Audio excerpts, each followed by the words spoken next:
How's it going, everybody? Got a bit of a PlayStation Plus update as far as the movies that are available on PS Plus Premium for Sony Pictures Core, if you're interested in it. I talked about it yesterday. Not a big movie buff, but I'm sure a lot of you guys, you'll appreciate the add-on that this provides. I saw a lot of mixed reception in the comments section to the video we uploaded yesterday, but that's just gonna be the reality of something like this. Like, some people are gonna be super into the fact that you get a movie pass type of deal with Plus Premium now, and other people are gonna be like, this is a non-factor for you, but we'll talk about it. Hades on PlayStation 4 is discounted quite heavily, and a potential for a Baldur's Gate 3 physical edition. We'll talk that at the end of this video. But first of all, here are some of the movies that are available as a part of PlayStation Plus with Sony Pictures Core. I'm just gonna go over the ones that stick out to me. You've got Kingsglaive Final Fantasy 15, which that's actually a movie I watched. How about that? Out of every movie in the lineup, this may be the only movie that I've seen.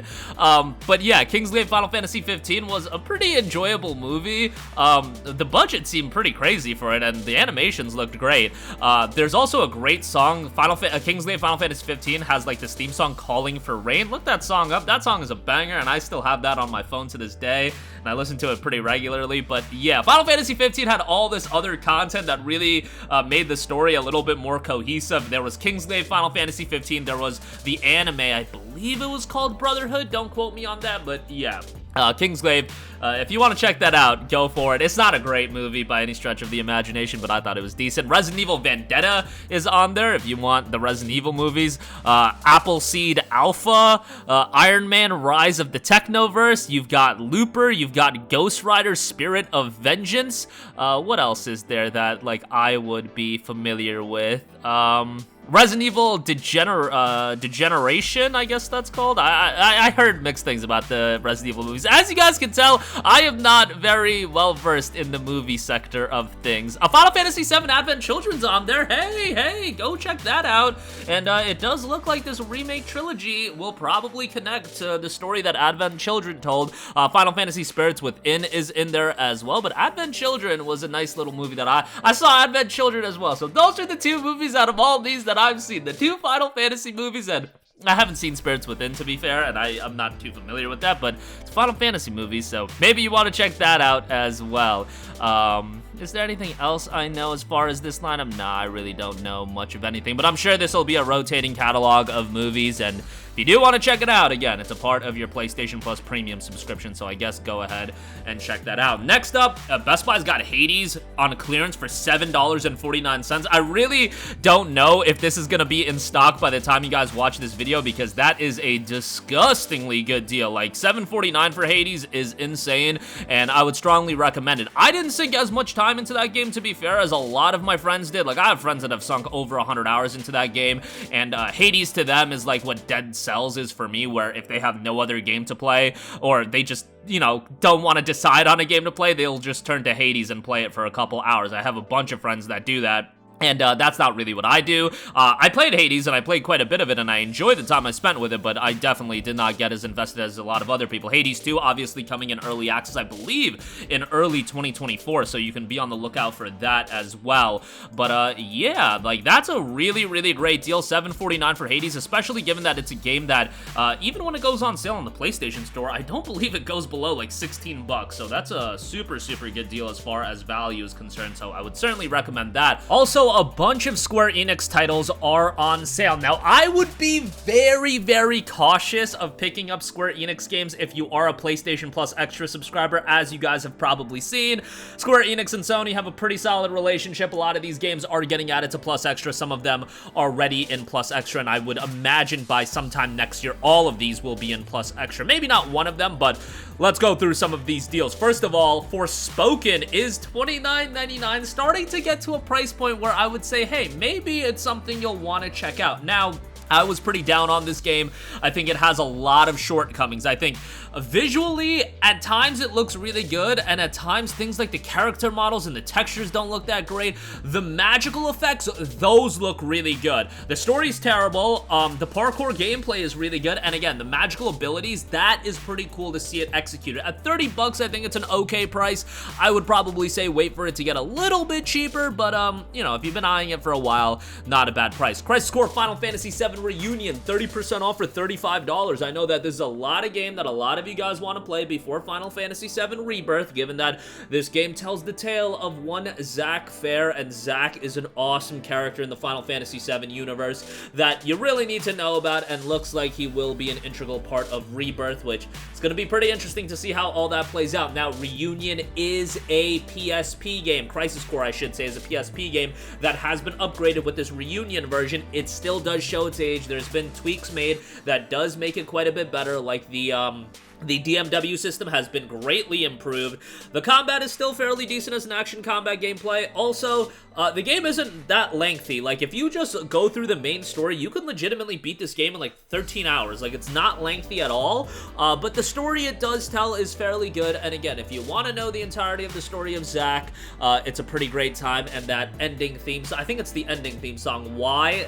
That song is so great, and the ending is very emotional. I remember playing this game back in, I think it was 2008, 2009 on my PSP. Legitimately cried at the end of this game, and you know, I think a lot of people did. I think if you were my age playing through Crisis Core, most people cried by the end. Either that, or you just had, you know, you were just heartless. But nonetheless, $35, pretty good deal on that. Octopath Traveler 2, $39.50 on this. Look, a lot of people want a lot more turn-based JRPGs, and while Final Fantasy is certainly going the action route, Octopath Traveler is still here, guys. This is one of the best turn-based JRPGs that has been made in the last decade and a half. Legitimately, it is at that level. The HD 2D art style is great.